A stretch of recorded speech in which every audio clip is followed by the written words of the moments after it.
I'm back today in the comfort of my bed, and we'll be casually reading today. Hopefully, the last few videos have been more casual. I want to make it just a little more concise. I know how many times I've said that in the past.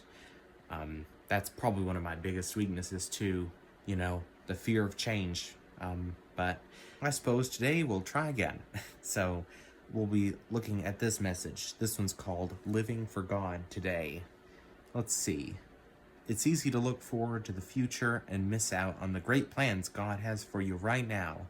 Whether you are a freshman or a senior, the next year always seems more exciting than the one you are in currently. The fact that I will soon move away from my parents and start life on my own is becoming more and more real. It is great to be excited about the plans God has for your future.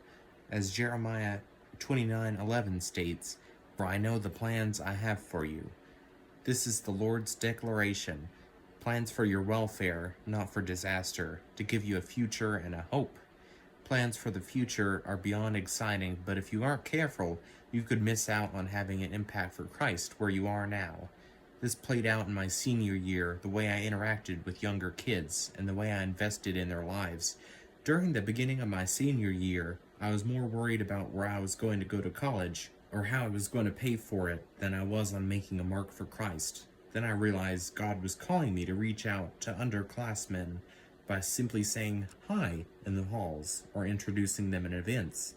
Living in the present and trusting God with the future has been great for my relationship with the Lord.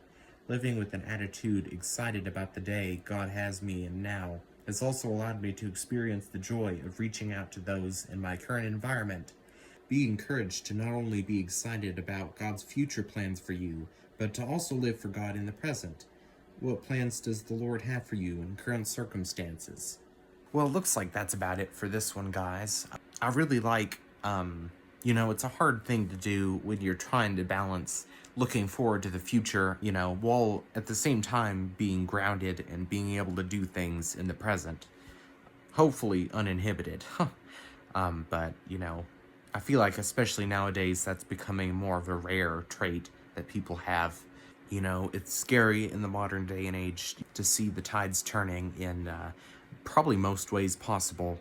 And with every change needs stability, because that's how life works, I suppose. I know it's easy to be scared by, plans in the future, with the Christian belief that the future is already predestined by God.